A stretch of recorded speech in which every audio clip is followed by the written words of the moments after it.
ইদানিং গ্রামে বা শহরে যেখানেই যাচ্ছি একটা কথাই শুনতে পাচ্ছি, এবার ভোট কিভাবে দেব। এবার নাকি একদিনে 2 ভোট, তার মানে ভোট সেন্টার 2বার যেতে হবে, 2বার লাইনে দাঁড়াতে হবে। Lot of confusion. কিন্তু এই সব কিছু নিয়ে আপনার যাবতীয় দুশ্চিন্তা আজ দূর হয়ে যাবে। চলুন দেখি আগামী ত্রয়োদশ জাতীয় সংসদ নির্বাচন এবং গণভোটের দিন আমরা কিভাবে ভোট দেব। ভোটের দিন একদম সকালবেলা আপনার ভোট কেন্দ্রে চলে আসবেন। নারী পুরুষ ঠিক এইভাবে আলাদা আলাদা লাইনে দাঁড়াবেন। লাইনের শুরুতেই আপনার ভোটার ক্রমিক নাম্বার উল্লেখ করে লেখা থাকবে আপনি কোন কক্ষে ভোট দেবেন। ভোট কেন্দ্রের কোন কক্ষে আপনি ভোট দিবেন সে বিষয়ে আনসাররাও আপনাকে সহায়তা করবেন। এরপর আপনি সোজা চলে যাবেন আপনার ভোট কক্ষে। কিভাবে নারী এবং পুরুষ ভোটারদের আলাদা রুমে ভোট গ্রহণ করা হচ্ছে চলুন দেখে আসি। কক্ষগুলোর বাইরেও ভোটার ক্রমিক নম্বরগুলো লেখা থাকবে। প্রথমেই একজন পোলিং অফিসার আপনার নাম এবং ভোটার নম্বর জিজ্ঞাসা করবেন। তারপর আপনার চেহারার সাথে আপনার ভোটার তালিকায় থাকা ছবি মিলিয়ে দেখবেন।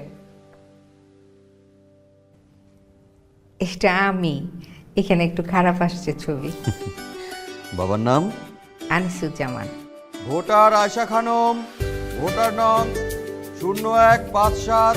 প্রথম পোলিং অফিসার আপনার নাম এবং ভোটারের ক্রমিক নম্বর জোরে উচ্চারণ করবেন, যেন কক্ষে থাকা সহকারী প্রিজাইডিং অফিসার এবং পোলিং এজেন্টরা শুনতে পারেন। এরপর দ্বিতীয় পোলিং অফিসার আপনার আঙুলে অমোচনীয় কালি লাগিয়ে দেবেন। তারপর আপনি চলে যাবেন সহকারী প্রিজাইডিং অফিসারের টেবিলে। প্রিজাইডিং অফিসার আপনার ভোটার নাম্বার লিখে আপনাকে 2টো ব্যালট পেপার দেবেন। জানি এবার গণভোটের জন্য গোলাপি ব্যালট আর সংসদ সদস্য নির্বাচনের জন্য সাদা কালো ব্যালট। বাহ! ব্যালট পেপার নেবার সময় আপনাকে স্বাক্ষর করতে হবে। আপনি চাইলে টিপসই দিতে পারেন।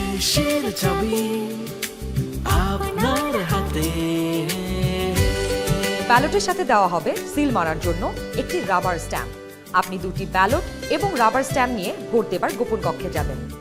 এবার কিন্তু সময় বাঁচানোর জন্য অনেক ভোট কেন্দ্রেই 2টো গোপন কক্ষ থাকবে, যাতে একই সময়ে 2জন ভোটার 2টো গোপন কক্ষে ভোট দিতে পারেন।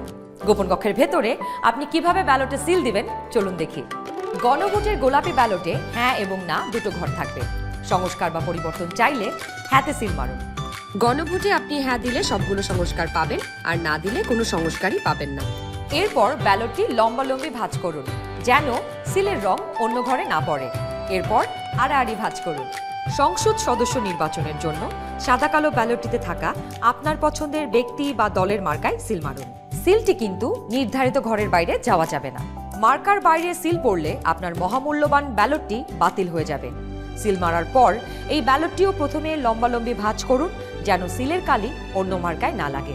এরপর আড়াআড়ি ভাঁজ করুন।